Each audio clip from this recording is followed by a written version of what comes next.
Oh, that's a big dog. That's a big dog.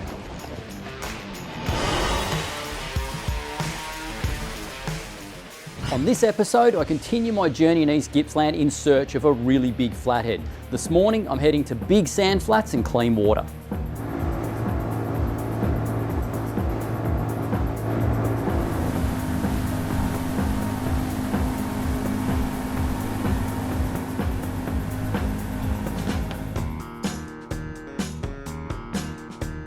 All right, so after yesterday's success, well, it was also slow fishing, but we got it together in the end. Today, I've moved to a new area. I'm gonna fish some really shallow flats in clean water.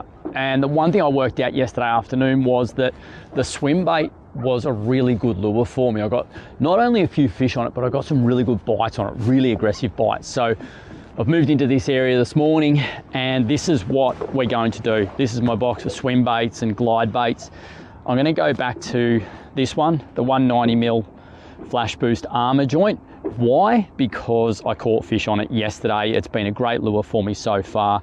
A couple of features that I really love about this lure. I've got it in a few different colors, but the great thing about these is that when you cast them, they fold like that through the air, so you get unbelievable casting distance. And one feature on a lot of swim baits and glide baits that make them not difficult, but a little bit annoying would be that when you cast them, they tend to helicopter through the air a bit, so you don't get as good a casting distance. This guy folds, cuts through the air, and you get really long casts with it. It's got that little Flash Boost foil in the side of it, so it kicks off a bit of extra light. It's got those pretty big hooks, but they're fairly fine gauge, so they're perfect for your flatties. But one of the key features on these, and I only discovered this by chance when I was fishing for barra in Darwin, is under the lure here, you've got these wire keepers here and here, okay? The hooks click in there like that. And it's important that after you've caught a fish, you click them back in, because when they're swinging free like this, the lure just doesn't swim quite the same. And I had it in Darwin that, you know, I'm fishing away and I caught a nice fish, and then I kept fishing, I didn't get a bite, and then I'm watching the lure, I'm like, it's swimming a little bit different. And then I click the hooks straight back into those, like that, put that lure back in the water, and it's back to swimming with this really nice sort of wriggly swim to it, and straight away caught fish. So make sure you do that. Stops the lure from fouling up, but it definitely makes that lure swim better. The final piece of the puzzle here is I like to use a snap. Why? Because I'm always changing lures. All right, if something's not working, I can just easily take this guy off and put a new one on. But a nice snap like that, it allows the lure to do whatever it needs to do. Swim and catch fish. Let's start fishing. All right, so I've got a patch of weed out there, right? I'm just gonna crank the lure back over that weed, and now just slow it down, getting to the edge of it, and I'm just doing sort of a couple of turns, pause, half to one turn, just like that, and then give it a little burst.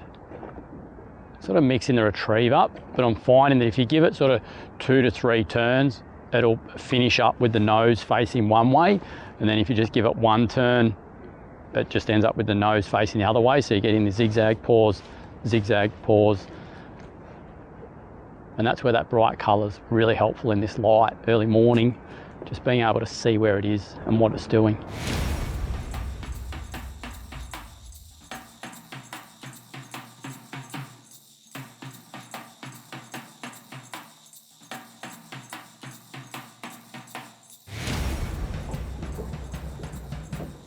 Oh, that's a big fish. That's the one I've been after. That was a big bite. It just smashed it, but then now she's just coming towards me. That's it, now she's off. Oh, that's a big girl. I'm gonna need the big net. She hasn't done a lot. I reckon she's trying to fire up, but I think she can't because that lure's jammed across her mouth. Oh, that's a big dog. That's a big dog.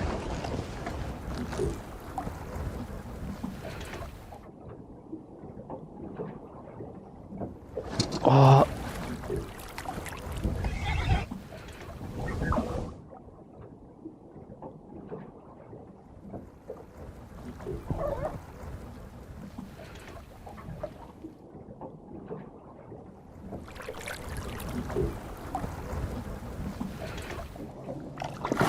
That big armour joint just looks like a peanut in its gob.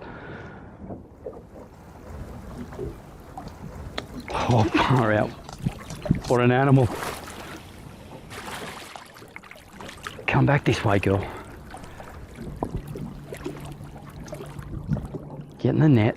That's it. That's the one. That is the one. Yes.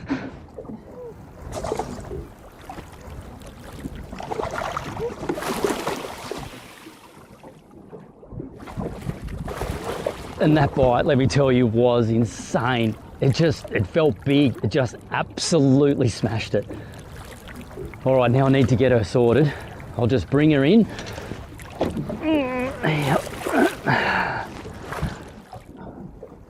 That's a proper dusky. Oh, she's thrown the lure in the net. Big fish.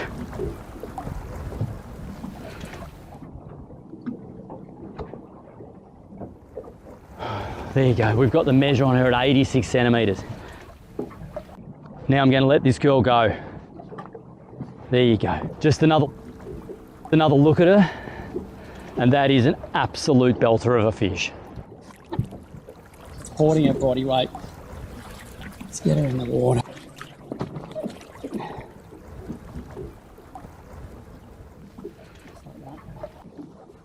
Don't need to rock her back and forth. Just gonna hold her for a tick. She's off.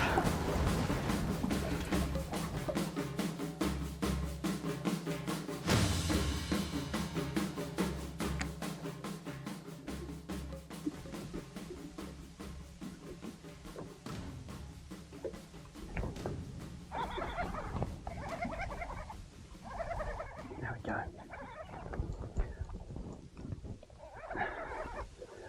I don't know yet, it's just sort of coming towards me. Is it? No, it's not that big. It's all right, but it's not overly big. I did drop a good one just before. It's still a nice little fish though. I not complain.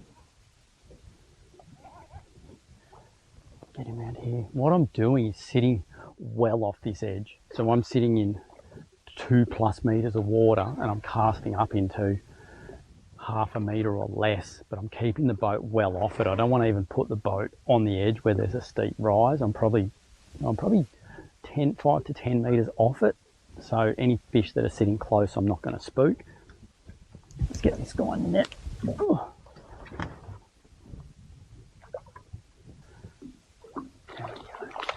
There we go. They didn't require the big net for that one. All right.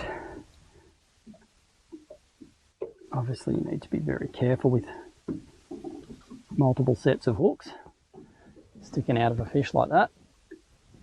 But I will endeavour to get these out as quickly and painlessly as I can for him, and then just grab in there like that. There you go. You get a good grip on them when you're behind all the spikes and stuff, and that can go back.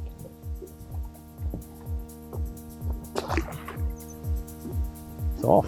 Let's catch another one.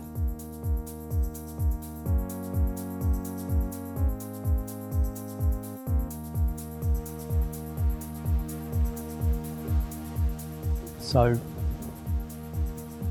doing this flat style, oh, there's one. There's a little fella. Oh, doing this style of fishing, it's imperative that you wear your polarized sunnies, because while this is a sand flat, there's all weed and stuff everywhere, and I'm still trying to hit the little key pockets, you know, where there's a bit of a hole in amongst some weed, or, you know, a bit of lighter weed, because the flatties do like to sit on that. They will sit on pure sand, but they do like that sort of motley bottom.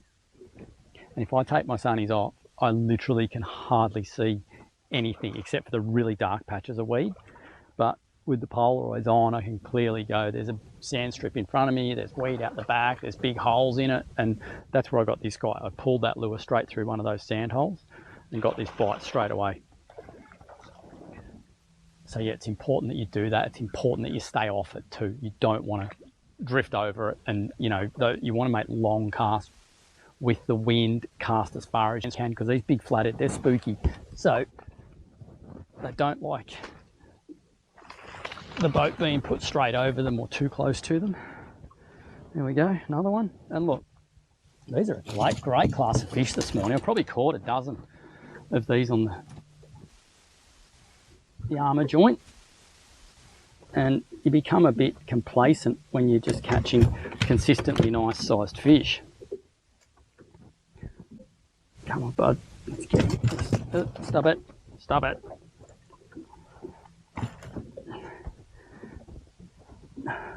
It's just pinned, so this will hopefully be fairly easy. Well, that's a great fish. Getting up there in size. They get so much bigger, as you've seen, but happy to catch those guys all day. And I just love fishing these big lures, because I suppose you have that in your head that you are a chance of a really big fish, and heaps of big fish get caught on small lures. But I just love that form of fishing where you're throwing something big, or you're fishing with a great big bait in the purpose of catching a big fish. And when it all comes together, it just works. And I do believe these big flatties on the flats, they just don't want to bust their cover to be eating tiny little stuff. They just like eating big food, so they don't have to eat heaps of it. And that is a bit of big food.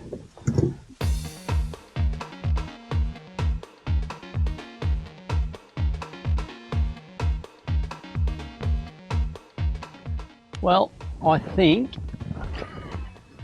as much as it kills me to say this, this is my last cast. I have to get back to Melbourne, but I am coming back soon. I've learnt a lot this trip, and that's what I always try and take out of a trip. Catching the fish is great, but when you learn new areas or a couple of different techniques or things like that, that's what makes the trip. You know, you put that in the memory bank, and it will serve you well for future trips. And I can tell you now, I'm going to be back here really soon, because this fishing's too good.